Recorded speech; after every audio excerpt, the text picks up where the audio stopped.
Chapter 6, tuning out. Does a country fly two flags at the same time? Does a man wear two suits of clothes at the same time? Can we think two thoughts at the same time? Can he do two things at the same time? Can he look in two directions at the same time? Can he see two sides of a coin at the same time? Can he follow two ideas and get one result?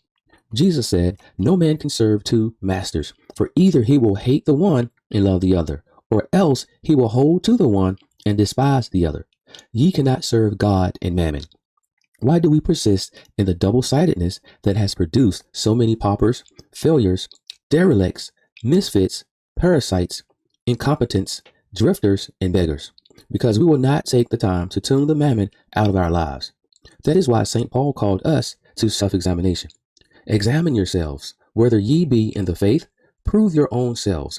Know ye not your own selves, how that Jesus Christ is in you, except ye be reprobates. Socrates said thousands of years ago, the unexamined life is not fit for human living. That is pretty strong language, but it is exactly what I'm asking you to do in this lesson, to examine yourself. If you cannot be two selves at the same time, you must first decide which one you are going to be, and then align the forces of you being with that side.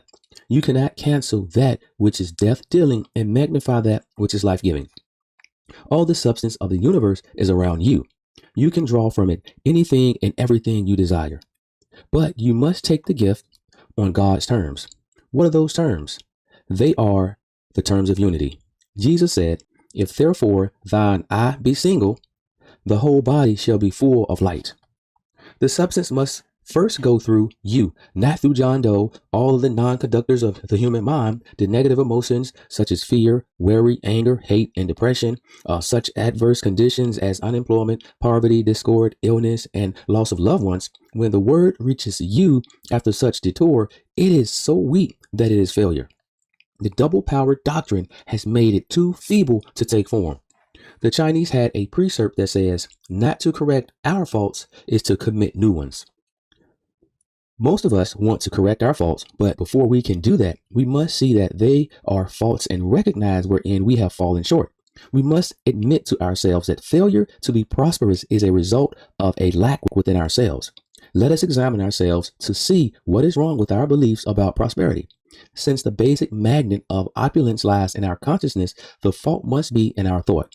Somewhere along the line, we have been sidetracked. We have taken a detour. We have strayed.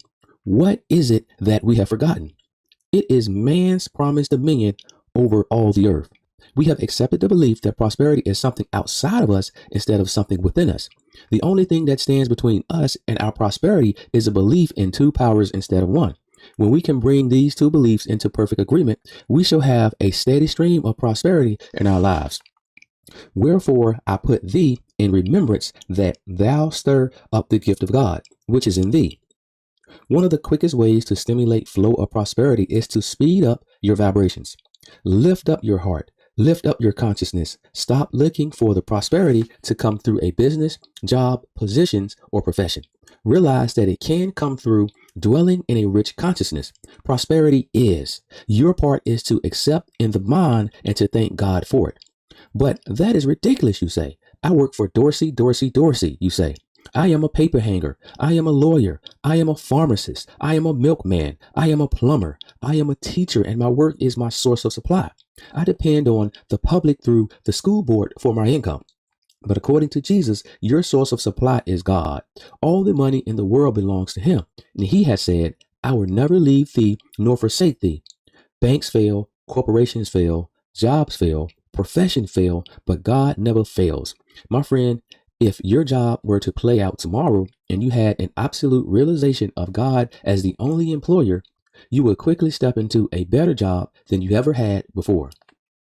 Often trouble with beginners in metaphysical work is that they try to demonstrate their good while in a divided state of mind. They try to realize spiritual blessings in the consciousness that separates itself from God. Jesus stressed the importance of laborless activity or living by indirection. I can of mine own self do nothing, he said. And later he said, the Father that dwelleth in me, he doeth the works. When we live in conscious unity with God, the good begins to seek us. In order to get this sense of unity, the mind must be single. There are many references in the New Testament to the responsibility of man for clearing his mind of the belief of duality. Do men gather grapes of thorns or figs of thistles? Asked Jesus. In the parable of the sheep and the goats, you remember that the shepherd set the sheep on his right hand, but the goats on his left. The kingdom of heaven, Jesus said on another occasion, is like unto a net that was cast into the sea and gathered of every kind, which, when it was filled, then drew up on the beach. And they sat down and gathered the good into vessels, but the bad they cast away. These parables compel a man to choose between the greater and the lesser. Until his decision is made, there will be no judgment, and conditions will remain uncharged. If you read these parables metaphysically, you will see that Jesus is talking about man's mind and his thought. He is compelling the individual to choose between the good and the bad. The realm of mind is like a net whereby the rich thoughts and the poor thoughts are brought to judgment and separated. The net is the mind, the fishes are the man's thought. The vessel is man's consciousness, and the sea is the one substance in which all they function. The divided mind catches every kind of thought. It is each man's responsibility to separate the good from the bad, the rich from the poor. In the modern radio, we find an apt comparison. When the listener hears depends upon his ability to tune out what he does not want to hear. The divided mind, as we said, catches every kind of thought. The single mind tunes out the bad thoughts, lest the good thoughts lose their volume or be lost in the din. Such is judgment which the clamorous horde of man's thoughts must face. We have heard much in recent years about the return of prosperity, but there is no such thing. Prosperity is like health and peace. It is. What we are returning to is not prosperity, but the consciousness of it. When we tune into opulent and prosperity thoughts, that is, and tune out poverty and limited thoughts, we shall discover that all things are ours. Since two thoughts cannot occupy the mind at the same time, we cannot build new consciousness and new conditions until we have cleared space from them by eliminating the old. Poverty thoughts must be tuned out before prosperity thoughts can go to work. That is why the Chinese say that not to correct our faults is to commit new ones. Thoughts are like magnets in our minds. They attract other people like themselves. Like attract likes, and like begets like. Are old sayings based on experience. If we contemplate the idea of lack, we shall experience lack in many forms. Lack of money, lack of peace, lack of health, lack of employment, lack of happiness, lack of freedom. Let the wicked forsake his way, and the unrighteous man his thoughts, and let him return unto the Lord. When we realize that prosperity comes not through material means, but through the action of rich ideas and consciousness, we shall stop entertaining thoughts and beliefs that oppose our good. We shall embody only those thoughts which we wish to see outpaced in our lives. But how do we know that prosperity and poverty are states of mind? Because every effect is exactly like its cause. If there were no poverty thoughts, there could be no poverty conditions. Cause and effect is just another way of saying thought and condition. To have an outer condition, we must first have an inner concept. As man thinketh in his heart, so is he. Before a condition can materialize in the objective, it must first be thought and believed. That is a law, and that is why the poor man must tune out of his mind all the depressing and limiting thoughts that hold him in a state of depression. He must not only eliminate the troublesome thoughts and beliefs that are operating in his consciousness, but he must refuse lodging to any other thoughts that may oppose his good. Is this subject getting tiresome or monotonous to you? Then put the book down and sit in silence for a few moments. Rest yourself and think of nothing in particular. We repeat ourselves often for the sake of emphasis. We want you to understand that your power to tune into the good is in direct ratio to your power to tune out the bad. In metaphysical science, this process is called denial. When you stop the thoughts of want from getting into your mind, this is saying fulfill. Thou openest thy hand and fillest all things living with plentifulness. The denial comes first. You sweep out the low thoughts in order that the higher ones may take place. Then you find that your life and environment are enriched and beautiful in ways you never dreamed possible. When you overcome your sense of lack in all directions, everything will fall into its right place. faith to meet fear, love to meet hate, substance to meet lack, understanding to meet ignorance, health to meet sickness, peace to meet discord, and power to solve every problem. Seek ye the first the kingdom, his righteousness, and all things shall be added unto you. Someone has said that fear is at the root of all our financial difficulties. Why? Because fear is more commonly associated with lack than any one thing, and because it is a very powerful emotion. By fearing poverty, we give it the power to operate in our lives. Listen to some of the common expressions of those who are most often in financial difficulties. I am afraid. I can't afford it. I am afraid to spend that much. I am afraid to take a chance. I am afraid to invest. I am afraid to trust him. I am afraid that I won't have the money when the note is due. Those who seek these words are looking to man instead of God. Now hold that for a moment and try to see the gap which a thought of this kind creates in your consciousness. Thoughts, whether good or bad, are powerful magnets that build into your life the very idea embodied within. You are afraid that you won't have the money when the note is due. So the law works in harmony with your fear and sees that you do not get it. Did the delay come through the power or through you? Through you, of course. You asked for the delay with your fear. What you should have done under circumstances was to have reversed the thought and to have assumed that the money would be there when it is needed. This is the first step in tuning out the poor thoughts that are opposing your good. Now, let's think of the things that must be tuned out of our lives before reception of the good is perfected. What are they? There are the small thoughts, fears, taboos, failures, disappointments, inhibitions, superstitions, uncertainties, doubts, despair, forbidding, prohibitions that are the hurts, insults, injuries, criticism, self-pitying, self-condemnation, the remembered wrongs of the past. Up to this point, we have concerned ourselves chiefly with diagnosis or a statement of the problem. Now we shall turn to the therapy or method of operation. There are two ways of tuning out these mental negatives. One is by vocal renunciation or by talking them out of ourselves. The other way is by reversing them and mentally withdrawing attention and power from them. When you vocally renounce the negative factors in your life, it is a good idea to stand before the mirror when you are alone and you can talk aloud to the image you see reflected there. Speak out every captive belief that has held you in bondage. Put into words of superficial, immaterial, and unwholesome beliefs that clutter your life. Go down into the subconscious and take yourself apart. Uncover all the inhibitions, false economies, hatreds, jealousies, doubts, discouragements, disappointments, inferiorities, failures, strangling attitudes, and frugal practices. Face your parsimonious, pinched thoughts, your narrow vision, your cramped outlook, and your poverty-stricken environment. Recognizing your paralyzing, pinching, cheap parting habits, shriveling, stinginess, and rainy day pressures. Then tune them all out of your life. Tune out every idea of cheapness, cheap clothes, cheap furniture, cheap food, cheap environment, and see yourself living prosperously as God intended you to live. Do you recognize your emotional complexes, depressions, repressions, and inhibitions for what they are? Acknowledge them and tune them out. Mentally reject these false beliefs until you are absolutely free of them. It makes no difference how much you know about metaphysics, nor how many affirmations you have memorized. You will continue to suffer until you tune out the mental cause of your suffering. Jesus said, "Be not overcome with evil, but overcome evil with good." Prepare your mind for the reception of good by first tuning out the evil. Make your confession before the mirror just as though you were talking face to face with God. Keep talking until you have uncovered and phrased every disturbing thing in your life. Let the words flow until all negation has poured out. Begin your heart-to-heart talks by using such statements as these. I now demolish all the discordant and untrue records in my subconscious mind. They shall return to dust heap of their native state of nothingness. I will be done once and for all with all the past negatives of my life.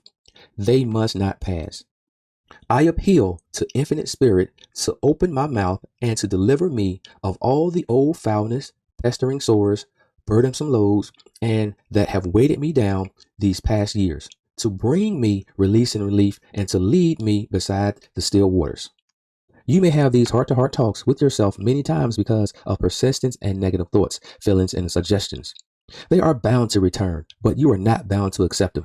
You can always think away from them, can always reverse them. You can expel them just as easily as you shake the dandruff from your coat or your collar. Just make them of non-importance. Treat them with indifference and unconcern. Challenge each one with the command of Jesus. Get thee behind me, Satan. When the unwanted thought of suggestion comes, reverse it. Tune it out by putting an opposite desirable thought in its place. You recall that St. Paul said, "Wherefore, seeing we also are compassed about with so great a cloud of witnesses, let us lay aside every weight and the sin which doeth beset us, and let us run with patience the race that is set for us." The second method is based on the same principle as the first, and both go back to the process used in changing a basic thought. It is merely a matter of substituting a good pattern for a bad one. Assignment 1. Go through your consciousness and make a list of all the things, events, circumstances, and experiences that you think might be responsible for your present state of finances. List all the things that have been troubling you: the position you lost, the deal that failed, the mistakes you have made, the small concepts you have been holding, the mental burdens you have been carrying, and the malignant thoughts that have been festering in your mind. Bring them up from the cellar and expose them to the light. It may take a week or 10 days to drag all the rubbish out, but keep on until you get it all. Keep on until there is no hidden thought or belief that can in any way oppose or neutralize your good. Put each one down on your list and resolve that you will never contemplate it again. If you have been in the habit of discussing financial difficulties, hard times, economic disaster, or depression with your family, friends, put the practice down. Resolve that you will never do it again. Resolve that you will never think or discuss limitation in any form. If others persist in discussing these things, resolve that you will not listen to them. If you have been in the habit of bemoaning the good old days or the difficulties of your present economies, put that habit down. Put down the little luxuries and gratifications that you have been denying yourself. Put down the things that you persistently say you cannot afford. List the bills you owe. Drag out all the old inhibitions of your youth, the I can'ts, don'ts, and lookouts, the ifs or the buts. Replace them with positive I can, I will, I know, I have. Quit kicking, criticizing, complaining, and finding fault with people and the things around you, and find something else to praise. Stop frowning and scowling, and start smiling at everyone, destroying everything around you that suggests poverty or lack. If you are impatient, list that fault. Be at peace with yourself and with all the men. If you have been thinking meanly of yourself, list that error and do something about it. If you have objectionable personal habits, clean them up. Cleanliness gives you a luxurious feeling and helps you to radiate prosperity. If there is no demand for you, create one by getting close to God. If your eyes have been seeing limited, unhealthy, and poverty-stricken conditions, train them to see only the healthy, rich, and prosperous things in life. Keep on digging and analyzing until you have ferreted out every enemy thought in your mind. Assignment 2. Now, take out another sheet of paper and make an inventory of all the possessions such as house, car, clothing, furniture, jewelry, savings accounts, bonds, and insurance. Let the material value of these sink deeply in your mind. Reveal in the prosperous feeling they give you. Insurance companies place a monetary value on eyes, arms, legs, and even fingers. If you total your physical assets on the standard compensation of insurance companies, you will be amazed at how valuable you are. Would you take $1 million for 2 legs, arms, or eyes? Would you exchange fresh water and food for all the money in the world? Don't you see how rich you are already? Stop right now and ask yourself, what am I worried and fearful about? Assignment 3. Now make a list comprising all the things that are wrong in your life at the moment and all the things that are right. Do you know what you will find? You will find that things are about 90% right and 10% wrong. Then, why all the worry and distress? Why all the stomach ulcers and nerves? Because you are dwelling on the 10% that are wrong and ignoring the 90% that are right. How will you break this bondage? By acting, of course, with the 90% that is right. You will begin to think and act richly. Instead of wearing cheap clothes, you will buy good ones. Instead of keeping the good silver and dishes for company, you will use them for the family. Instead of looking for the price of an article, you will look for what you want. Instead of looking for quantity, you will look for quality. If you have the only dress or suit at the time, you will buy the best. You will think and speak constructively and positively instead of destructive and negatively. You will talk about what you have instead of what you do not have. You will dwell upon the good and substantial things happening in the world and ignore the bad and demoralizing things. Assignment 4. Now that you have made your list, you are ready to tune the poor thoughts and beliefs out of your consciousness. A poor thought is what we have referred to as a soft spot or gap in consciousness. As long as this grip remains, the condition which it represents will continue to manifest in your outer world. Our first step, therefore, is to close the gap from the inside. If the only existence poverty that has is in the thoughts of man, to withdraw the belief in poverty is to destroy our poverty. Solomon said practically the same thing in these words: keep thy heart with all diligence, for out of the heart are the issues, circumstances, conditions, and experiences of life. In a wonderful thought, for it means that there is no poverty, want, or depression in your life that is not maintained by your own thinking. In other words, there is no failure in your purse, bank accounts, business, or affairs. The whole basis for every loss, failure, or bankruptcy is in our consciousness. It is clear, therefore, that by taking possession of your consciousness, you can tune out all that is ugly, frustrating, and poor, and can tune in all that is beautiful, satisfying, and rich. The proper way to handle a fear thought is to cut it off before it has had a chance to complete itself in your mind. In other words, get the thought out before it gets you. I am afraid. Cut it off and use positive, firm denial, such as, it is a lie. The Lord is my shepherd. I shall not want. Everything I need is now in instant manifestation. The earth is the Lord's and the fullness thereof. The silver is mine and the gold is mine, said the Lord of hosts. Every beast of the forest is mine, and the cattle upon 1,000 hills. All that I have is thine. Now does the Spirit of God that lives within supply me with every need. If you are one of the persons who find that physical action reinforces their mental effort, write the offending thought down on a piece of paper and drop it quickly into a little box that you have provided for that purpose. The idea of this plan is to lock the baleful thoughts up so that they can't get out to bother you again. Put them under lock and key. This dramatization helps you convince the mind that you are through with them. If you date them, you will be able to see how long it takes to eliminate the offending thought. In the beginning, you may have to make a record 50 or 100 times a day, but the process will have the same effect upon the troublesome thought as repeated rejection would have upon an unwelcome visitor at the door. If you keep turning away with a firm denial, he will finally give up and stop bothering you. Of course, some students will prefer to visualize this process instead of dramatizing it. No matter which method you use, if there is no response in your thoughts to the thoughts would oppose your good, they will eventually drop away. When they drop away, you are out of your difficulties. Assignment 5. Now that you have isolated poor thoughts or have them safely locked in a little box, you are ready for the next assignment. For the next week, beginning today, I want you to do the following. Number 1, keep all troubles and problems locked up tight. Keep yourself in a relaxed state of mind for the period and refuse to think about them.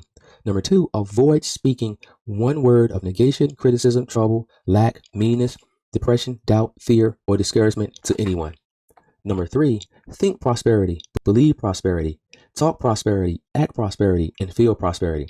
Be prosperous, look prosperous, and live prosperously. In fact, do everything prosperously, just as you were the richest person in the world. I know this may seem ridiculous when perhaps you haven't had enough money to pay the gas bill, but you must take a radical stand if you're going to succeed. Remember, you are dealing with an invisible substance which, although not conscious of your troubles, is waiting to shape itself around your thoughts and bring into your life the things about which you are thinking. That is why it is so important to keep your mind off your troubles and on God. The vital thing, as you can see, is to never, under any circumstance, to permit yourself to contemplate a thought of want. If poverty and prosperity are states of mind, you make your own depressions. You make it by your own small, imperfect thoughts about God and yourself. When you have turned out the poverty thoughts, you will find that poverty conditions have automatically disappeared.